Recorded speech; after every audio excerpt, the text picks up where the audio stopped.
What is up, guys? It's your Average Joe with Average Joe Raids. Today we are going to take a look at a old but really good clan boss build. It is an unkillable build called the Bat Eater, featuring two man eaters, a seeker, a painkeeper, and then one DPS. And I'm using Dracomorph here, but there are also a lot of other DPS you can be using in his place. So today we're going to take a look at the run. I'm not going to go through the full run because I just believe it's kind of a waste of your time. So we're going to take a look at the just the first couple rounds where they get into sync so that you can see the order of the skills. We'll take a look at the final damage numbers, and then we will look at some gear and masteries for this comp so that you can see how this works. And I think this also goes to show what kind of a medium to good gear will get you, and then where you can add on to that to get bigger numbers in the future, and hopefully someday I'll make this into a one-key Ultra Nightmare team. So let's take a look here.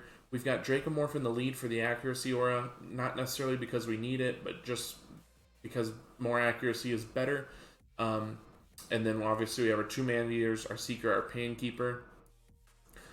So you'll have a fast man-eater and you'll have a slow man-eater, and your fast man-eater is going to throw on his A3 first, and then you set your slow man-eater to do his A2 first. So this team is a full auto from the very beginning, which is awesome that you can just click clan boss, leave it on complete auto. You don't have to set up the first couple rotations to get them in sync or anything. It's just in sync right off the bat. So here we go. And eventually, when they're in sync, Dracomorph will be taking the first turn after the boss is hit. So that's when you know that they're in sync. And until then, it's just kind of, it's all auto, but until then, they're still kind of moving into sync. So we should see here, yeah, I believe now after turn 3, we're already in sync, and that's Dracomorph taking the first turn. But basically the way this is happening is the man-eaters are always going to have block buffs and unkillable up, and so this team is a lot better than my budget man-eater, the budget unkillable. I ran ultimate budget unkillable for a really long time with Geomancer, and it wouldn't work with all affinities because I was using Geomancer as my stun target. So I would have to wake up, make sure that I get my 2 keys done on Void Clan Boss, so that, which wasn't even Geomancer's best damage, but that's what I could get to 2 key, and then I wouldn't have to worry about the stun. I could guide the stun to Geomancer with the Void Affinity. So with this team, you don't have to guide the stun at all, which is the really, really nice part about it. So let's skip forward to the end of this video. I don't want to have you guys sit and watch this whole thing. We'll just move forward, look at the damage numbers, we'll look at the AI setup. So you can see here, we get finished 49.36 million. It's well above a 2 key, but not really anywhere near a 1 key. And Dracomorph's doing 18 million of that. Man-eaters are both doing about 17.5 million combined. Seeker's doing 8.3 million. Painkeeper's doing 5.4 million. So I've seen comps before where Dracomorph in a Relentless set, and I think it's about the same stats as mine, but with a little bit more attack, and in a Relentless set, and that Dracomorph was doing like 39 million damage. I believe that was on Odd One Gaming's video. I'll link it in the description if that's right. I believe that it was that one. But if I can get my Dracomorph to 39 million consistently, and I have to take into account that this was a red force affinity, so Dracomorph was going to have some weak hits. But if I can get Dracomorph to 39 million, that's a 1 key Ultra Nightmare. So also, I think his man-eaters were doing, all of his other DPS were also doing more. I think Odd One Gaming's video was maybe 90 to 100 million on Ultra Nightmare. So that, that plays into a factor. But if I can just get pumping all my damage into Dracomorph, I could probably get this to a 1 key.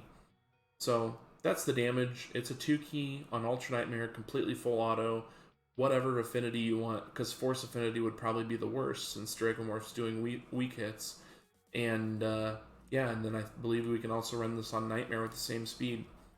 So let's take a look first at the AI presets so that you guys know what we have to do there. And actually, sorry, I don't really want to spend the gems when I have a key in my inventory. And okay, here's the team comp and the AI presets for it. So Dracomorph, you're leaving completely untouched. You're also leaving Seeker untouched. He'll do everything you want as normal. My first Maneater is my fast Maneater, and so he's running with A3 as priority 1, A2 as priority 2. The second Maneater is the slow Maneater, and he's also running with the same priorities, but with A2 as the opener ability. And so you can see here, it's marked as the opener and also the second choice. So that means on the first turn he will open with it, and from then on he will always prioritize his A3 over his A2. Painkeeper also, this is kind of her natural prioritization, but I believe that if you don't specifically do this, then sometimes at the very beginning when you don't have much damage taken off, she won't always there's something about it to where she won't do her heal exactly when you want her to. And so you need to prioritize the 1 for her A3 and the 2 for her A2 here. And that's the prioritization for the AI presets for that team. And let's take a look at the gear and the masteries.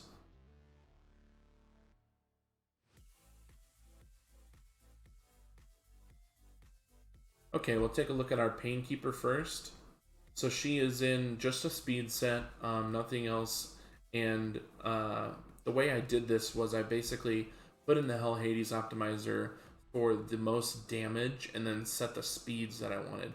And I started with Dracomorph and then just moved on through my fastest champions first so that I was getting them the most damage I could with the speeds that they needed. So for Painkeeper, her stats are 239 speed, 53k health, 90% crit rate, 190 crit damage. For Seeker, he's actually in a swift parry set, which isn't necessary. That's just what the optimizer gave me. And he has almost 38k health, 3000 attack, 101% crit rate, 197 crit damage, 249 speed. We have our, I believe this is our slow Maneater, Maneater 2. 243 speed, 41k health, 2900 attack, 100% crit rate, 150% crit damage.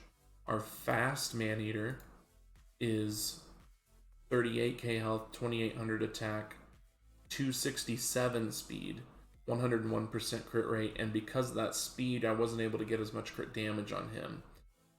And then we also have Dracomorph, who is in 2 perception sets to get the accuracy we want on him. I just put in 250 accuracy as the minimum. It gave me 269. We don't really care about his health. It's 30,000. He's pretty squishy. 4,000 attack. I want to get this up to 4,500 or more.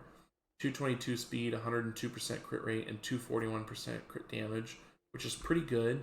But if I could do this in a relentless set, it would be way, way better. So that's what my goal would be. But that's the gears. The masteries are pretty much the same on everyone except for Painkeeper. So you can see here, a lot of people have the same masteries. I did take a different mastery on Dracomorph. I think that's just from before I actually made this team. So the masteries on this Maneater are pretty much the same everywhere else. So the big masteries here, crit rate, crit damage. Then we have Grim Resolve for more damage when you're 50% HP or less, because you're going to be low HP for most of the run. The Life Drinker here is actually really nice because 5% of the damage inflicted when attacking with 50% HP or less. You want that heal so that you can get up above, hopefully the War Master procs will proc, and your health will get up above 25% of your health. So then when the clan boss hits you again, you can proc this Retribution that has a chance to counterattack when the champion loses 25% of their max HP. So that's why you want Life Drinker. Other than that, you have damage with more damage to targets with less than 40% HP. You have more damage to targets with higher max HP. This methodical increases the damage of your A1, and then obviously War Master is damage procs based off the enemy max HP. Over here, the important ones would be damage reduction isn't like very huge here because everyone's unkillable and everyone's blocking buffs at the same time. So the biggest mastery here in the defense tree is this retribution for that counterattack, like we said, and then I think the counterattack then will also have a potential to proc War Master. I believe that's right. So that's pretty much the same everywhere except for Painkeeper. I don't get this retribution because she increases turn meter on her A1, and I'm not sure if you can do that or not, but I didn't want to mess up anything, so I just went ahead. I didn't have it on for my ultimate budget unkillable, so I just left it off for this team as well, and it seems to not be doing anything bad by having it off, so I left it off. So those are the masteries. I showed you the gear, I showed you the run. Hopefully I can get the Dracomorph into Relentless set and turn this into a 1-key, and thanks for watching, guys. I will link Odd1 Gaming's video in the description because this build is based off of his video as well, and hopefully this can help you build your clan boss team and get you to a 2-key and potentially a 1-key in Ultra Nightmare. Thanks for watching, guys. Stay average, friends, and I will see you in the next one. Bye.